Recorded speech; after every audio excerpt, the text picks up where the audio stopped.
All right, let's dive in. This time, we're taking a trip with H.G. Wells in his The Time Machine. Oh, a classic. Not just for a fun little ride, though. We're really going to unpack what makes this book tick, the world building, the characters, all those ideas that make it such a big deal in science fiction. Yeah, it's pretty amazing how a book written so long ago, like back in the 1800s, Hmm.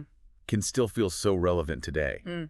It's not just that it kind of kicked off a whole genre, but it also deals with these really big questions, about like where we're headed as humans, Hmm. our whole relationship with time, and just what happens when we make certain choices. Yeah, it's like a looking glass into the future, but kind of distorted.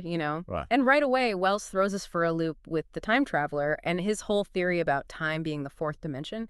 Like, time is like space. Yeah, Instead of just saying, okay, time travel, he actually tries to explain how it could work. And it makes you think, well, maybe it's not so crazy after all. right. And what's really cool is how he manages to make it understandable. He could just throw in a bunch of complicated math at us, but he uses these visual examples instead. Like imagine a bunch of portraits lined up, each one showing a person getting a little bit older. Or think of a weather chart, tracking, how the barometer goes up and down over time. It's like he's saying, look, just like we can move through space, maybe we can move through time too. It's like those videos where they speed up a whole year into just a few seconds. You suddenly see time differently, not just a clock ticking, but like another direction you could go. Exactly. And that's what sets the stage for the time traveler's journey into the future. The way Wells describes it, you really feel like you're right there with him. Everything's a blur. The landscape's changing, seasons flying by. It's Yeah. exciting and terrifying at the same time. And then boom, he arrives in the year 800, 2701 AD. It's a totally different world, but both beautiful and kind of creepy at the same time. There are plants everywhere, lush vegetation, but all the buildings, Mm. even though they're huge, they're falling apart. It's like nature's taking over. Hmm. And humanity has changed in a really weird way. And that's where we meet the Eloi. Ah, the Eloi. They're like something out of a dream, right? They're beautiful, carefree, always dressed in these flowing robes. They just spend their days eating fruit, relaxing, and playing games. But you start to get this feeling that something's not quite right. Yeah, it's like they're these delicate little dolls, pretty to look at, but kind of empty inside. They don't seem to have any curiosity. They're weak physically. Yeah. And there's this one scene where one of the Eloi falls into a river, Oh, and the yeah. others just stand there watching, like they don't even care. No sense of alarm, no attempt to help or anything. That's seriously creepy. You'd think they'd have some basic survival instincts. But it's like they've lost them. Completely. Yeah. It's what makes their whole society so fascinating. So in this strange new world, the time traveler meets Weena. Right, Weena becomes kind of his guide and companion. She's the one Eloi, who seems to have a little more depth to her, Yeah. their friendship. It brings a little bit of warmth into this otherwise really alien place. Yeah. But this is H.G. Wells we're talking about. Yeah. He's not going to let us get too comfortable. Mm. Because lurking in the shadows is this other group, the Morlocks. Oh, yeah. Things take a dark turn when they show up. They're like these ape-like creatures, Yeah. white, almost no hair, with these big eyes that are really sensitive to light. And they only come out at night, which just screams creepy. Like, Yeah, Wells is playing on our deepest fears of the dark and what might be hiding there. definitely. And the time traveler's first encounter with a Morlock is in this old ruined building. Yeah. It's just so unsettling.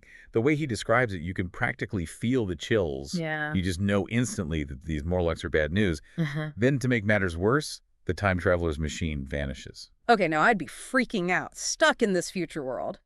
With these creepy Morlocks running around, that's the stuff of nightmares. He's desperately searching for his machine and even starts to suspect the Eloi might be hiding it. Which is even weirder. Why would these seemingly harmless creatures want to trap him? Right. Doesn't make any sense. At first, it seems like your typical class divide. You've got the Eloi up top, the privileged descendants of humanity living off the labor of the Morlocks down below, like a messed up version of what we see happening today. But the more the time traveler observes things, the less this theory holds up. Yeah, something just isn't adding up. The Elois are scared of the dark. They don't have any real technology. It's like they're not in control at all. And then the Morlocks, they seem to be manipulating the Eloi in subtle ways. Like there's a much darker relationship going on here, maybe even parasitic. Okay, so we've got this picture-perfect future with a really dark secret underneath. The time traveler's in danger, his amazing invention's gone, and the Morlocks are starting to look very suspicious. If I were him, I'd be hitting the panic button right about now. Yeah, it's like you think you know what's going on, and then bam, Wells throws another twist at you. He's so good at building the suspense. He drops these little clues that keep you guessing, and then just when you think you've figured it out, everything changes. So what's the truth about the Morlocks? I gotta know. I'm on the edge of my seat here. Well, get ready because it's pretty messed up. Remember how at first the time traveler thought the Morlocks were just the working class, like serving the Eloi? Turns out he's totally wrong. They're not serving them, they're eating them. No way. It's this horrifying food chain. Like humanity has split into predator and prey. So it's not just a class divide, it's like a full-blown cannibal situation. Yeah. Exactly. And that's what makes the whole story even more intense. We're not just talking about a guy lost in time anymore. It's like a warning about what could happen to us. What if evolution takes a wrong turn? Like, are we already carrying the seeds of our own destruction? Man, that's deep. Makes you rethink the whole idea of progress. We tend to think things are always getting better, but what if that's not true? Right. And the way Wells describes the Morlock's world underground just adds to the whole creepiness factor. These huge caverns filled with machinery and this sense of danger lurking everywhere. Okay. It's like descending into some kind of hellish underworld, totally different from the Eloy's world with all the sunshine and open space. It's like there's this hidden darkness beneath the surface. And it's in this underground world that the time traveler really has to fight for his life. He has to outsmart the Morlocks, and it's a close call. You're reading it and thinking, is he going to make it out? Yeah, he's really in a tough spot. And then there's the fire, right? Oh, yeah. He realizes how dangerous things are for him and Weena, so he uses fire as a weapon. It's a desperate move trying to drive the Morlocks back, but it shows just how destructive humans can be, even when we're trying to survive. It's a small victory, though, because in all the chaos, Weena disappears. Right. It's heartbreaking. The time travelers lost the one connection that made this future bearable. It's like a punch to the gut. You can really feel his despair. And it makes you think about how fragile the Eloi really are. So the time traveler manages to fix his machine and get out of this scary future. But instead of going straight back to his own time, he keeps going. He wants to see what's further down the line. What does he find? I mean, it can't get much worse, right? Oh, it can. He travels so far into the future that the Earth is basically dying. The sun's huge and dim. The air is thin. There's hardly any life left. Just these weird crab-like creatures crawling on the beach next to a giant dead sea. It's a glimpse of what could happen to our planet. A reminder that nothing lasts forever.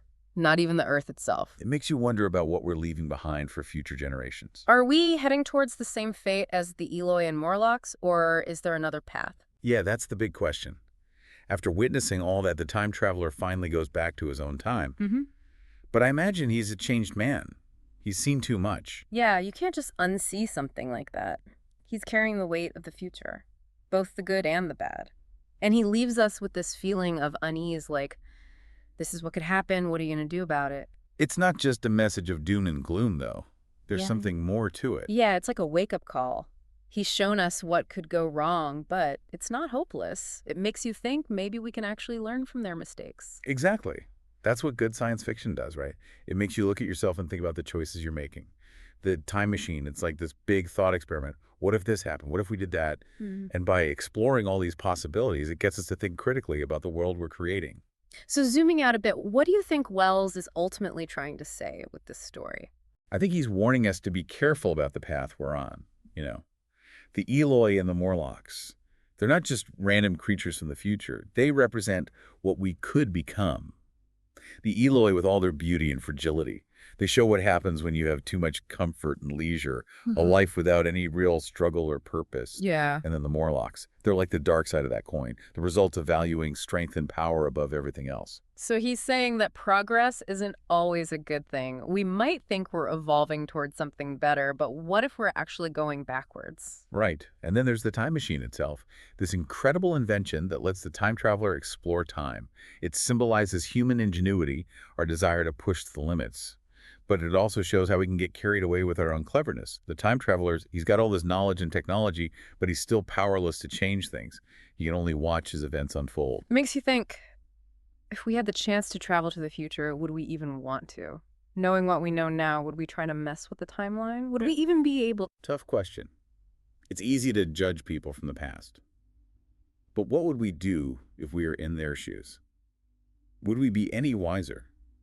Would we make the same mistakes? It makes you realize that everything we do has consequences. Every decision, every path we choose, it all ripples out and affects the future. Definitely. And that's one of the most important takeaways from the time machine. It's a call to action. It's saying, think about the world you're creating. Make it sustainable. Make it just. We're not just along for the ride. We're the ones shaping the future. Well said. So as we wrap up our deep dive into the time machine, I want to leave you all with this thought. Wells has shown us a possible future, both the good and the bad. He's made us think about the choices we're making and the impact they'll have. Now it's up to us to decide what kind of future we want to build. And that's the exciting part. The future isn't set in stone. It's up to us to shape it, to create something amazing. Yeah. So what will your future look like?